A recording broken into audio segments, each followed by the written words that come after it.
Hi అండి, అందరికీ నమస్కారం. Welcome to my channel. ఈరోజు కార్తీక పురాణం 18వ అధ్యాయం చదువుకుందాము. ఓం గం గణపతియే నమః. ఓం నమః శివాయ. కార్తీక పురాణం 18వ అధ్యాయం సత్కర్మానుష్ఠాన ఫల ప్రభావము. ఓ మునిచంద్ర, మీ దర్శనము వలన ధన్యుడైతిని. సంశయములు తీరునట్లు జ్ఞానోపదేశం చేసితిరి. నేటి నుండి మీ శిష్యుడైతిని. తండ్రి, గురువు, అన్న, దైవము సమస్తము మీరే. నా పూర్వ పుణ్య ఫలితములనే కదా మీ బోటి పుణ్యపురుషుల సాంగత్యము తటస్థించెను. లేనిచో నేను మహాపాపినై మహారణ్యములో ఒక మొద్దుబారిన చెట్టునై ఉండగా తమ కృప వలననే నాకు మోక్షం కలిగినది కదా.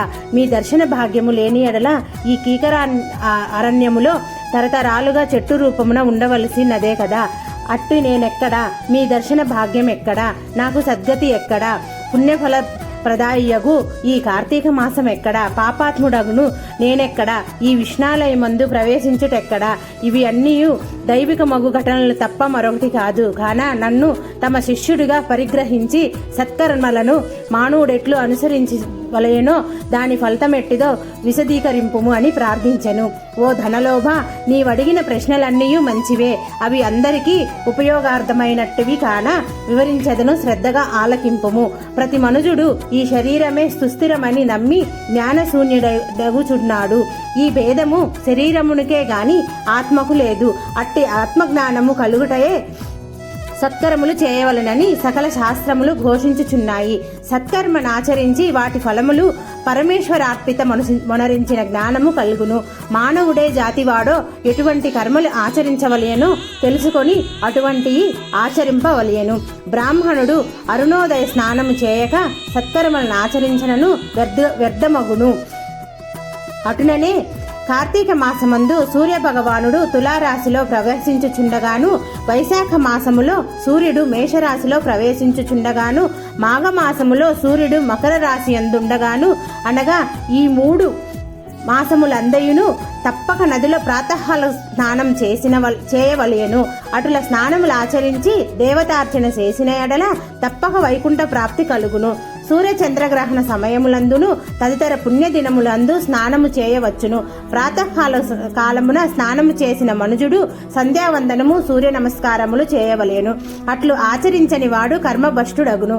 కార్తీక మాసమందు అరుణోదయ స్నానం ఆచరించిన వారికి చతుర్విధ పుణ్య పురుషార్థములు సిద్ధించును. కార్తీక మాసంలో సమానమైన మాసము వేదములతో సరుతూగు శాస్త్రము, గంగా గోదావరి నదులకు సమాన తీర్థములు, బ్రాహ్మణులకు సమానమైన జాతియు, భార్యతో సరితూగు సుఖమును, ధర్మముతో సమానమైన మిత్రుడును, శ్రీహరితో సమానమైన దేవుడును లేడని తెలుసుకొనుడు.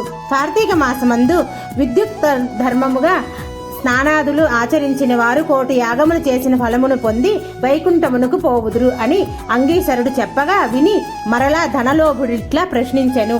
ఓ మునిశ్రేష్ఠ, చాతుర్మాస్య వ్రతముని చెప్పితిరే, ఏ కారణం చేత దానిని ఆచరించవలేను? ఇదివరకెవ్వరైనా ఈ వ్రతమును ఆచరించి ఉన్నారా? ఆ వ్రతము యొక్క ఫలితమేమి? విధానమెట్టిది? సవిస్తరముగా విశదీకరింపుడని కోరెను. అందులకు అంగీసరుడు ఇట్లా చెప్పెను. ఓయి వినుము. చతుర్మాస్య వ్రతమును శ్రీ మహావిష్ణువుడును మహాలక్ష్మితో ఆషాఢ శుద్ధ ఏకాదశి దినమున పాలసంద్రమున శేషుపాన్పుపై శయనించి కార్తీక శుద్ధ ఏకాదశి నాడు నిద్ర నుండి లేచెను. ఆ 4 మాసములకే చాతుర్మాసమని పేరు. అనగా ఆషాఢ శుద్ధ ఏకాదశి, శయన ఏకాదశి అనియు, కార్తీక శుద్ధ ఏకాదశి, ఉత్తాన ఏకాదశి అనియు ఈ వ్రతమునకు చాతుర్మాస వ్రతమని పేర్లు. ఈ 4 మాసములో శ్రీహరి ప్రీతి కొరకు స్నాన, దాన, జప, తపాది సత్కార్యాలు చేసినచో పూర్ణ ఫలము కలుగును. ఈ సంగతి శ్రీ మహావిష్ణువుడు వలన తెలుసుకొంటిని కాన ఆ సంగతులు నీకు తెలియజేయుచున్నాను. తొల్లి కృతయుగంబున శ్రీ వైకుంఠమందు గరుడ గంధర్వాది దేవతల చేత వేదముల చేత సేవింపబడుచున్న శ్రీమన్నారాయణుడు లక్ష్మీదేవి సమేతుడైన సింహాసనమున కూర్చుండియుండగా ఆ సమయమున నారద మహర్షి వచ్చి పద్మనేత్రుండను, చతుర్బాహుండును, కోటి సూర్య ప్రకాశమానుండును అగు శ్రీమన్నారాయణును నమస్కరించి ముకులిత హస్తాలతో నిలబడియుండెను. అంత శ్రీహరి నారదుణ్ణి గాంచి ఏమియు తెలియని వాని వలె మందహాసముతో నిట్లనెను. నారద, నీవు క్షేమమే కదా? త్రిలోక సంచారివైన నీకు తెలియని విషయములు లేవు. మహామునుల సత్కర్మానుష్ఠానములు ఎట్టి విఘ్నములు లేక సాగుచున్నవా? మానవులందరూ వారికి విధించబడిన ధర్మములు నాచరించుచున్నారా? ప్రపంచమనే అరిష్టములు లేక ఉన్నవి కదా అని కుశల ప్రశ్నలు అడిగాను. అంత నారదుడు శ్రీహరికి ఆదిలక్ష్మికి నమస్కరించి, ఓ దేవా, ఈ జగంబున నీ వెరుగని విషయము లేవినను లేవు. అయినను నన్ను వచింపుమనుటయే విన్నవించుచుంటిని. ప్రపంచమున కొందరు మనుషులు మునులు కూడా తమకు విధించిన కర్మలను నిర్వర్తించుట లేదు. వారెట్లు విముక్తులగుదరో ఎరుగలేకున్నాను. కొందరు భుజించకూడదని పదార్థములు భుజించుచున్నారు. కొందరు పుణ్యవ్రతములు చేయుచు అవి పూర్తిగాక మునిపే మధ్యలో మానివేయుచున్నారు. కొందరు సదాచారులుగా, మరికొందరు అహంకార సహితులుగా, పరనిందా పరాయణులుగా జీవించుచున్నారు. అట్టి వారిని సత్కృపతో పుణ్యాత్ములను నర్చి రక్షింపుమని ప్రార్థించెను. జగన్నాటక సూత్రధారుడైన శ్రీమన్నారాయణుడు కలవరపడి లక్ష్మీదేవితో, గరుడ గంధర్వాది దేవతలతో వేల కొలది మహర్షులున్న భూలోకానికి వచ్చి ముసలి బ్రాహ్మణ రూపంలో ఒంటరిగా తిరుగుచుండెను. ప్రపంచమంతయు తన దయావలోకమున వీక్షించి రక్షించుచున్న దామోదరుడు ప్రాణుల భక్తి శ్రద్ధలను పరీక్షించుచుండెను. పుణ్యక్షేత్రములు, పుణ్యనదులు, పుణ్యాశ్రమములు తిరుగుచుండెను. ఆ విధముగా తిరుగుచున్న భగవంతుణ్ణి గాంచి కొందరి ముసలివాడిని ఎగతాళి చేయుచుండిరి. కొందరు ఈ ముసలివానితో మనకేమి పని అని ఊరుకుండిరి. కొందరు గర్విష్ఠులై, మరికొందరు కామార్తులై శ్రీహరిని కన్నెత్తి అయినను చూడకుండిరి.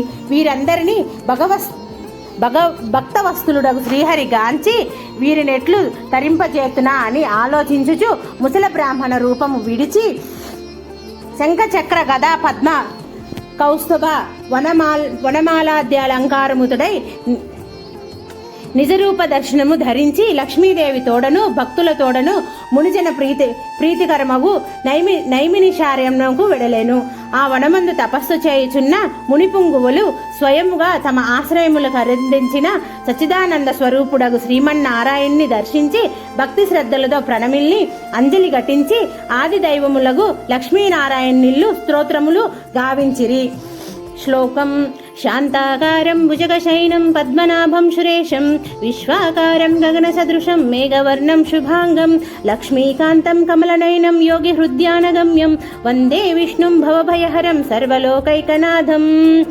లక్ష్మీ క్షీర సముద్ర రాజతనయాం శ్రీరంగధామేశ్వరం దాసీభూత సమస్త దేవ వనితాం లోకైక దీపాంకురం శ్రీ మన్మంద కటాక్ష లబ్ధ విభవ బ్రహ్మేంద్ర గంగాధరం త్వాం త్రైలోక్య కుటుంబినిం సరసిదం వందే ముకుంద ప్రియం. అష్టదశాధ్యాయము 18వ రోజు పారాయణము సమాప్తము. ఓం నమః శివాయ.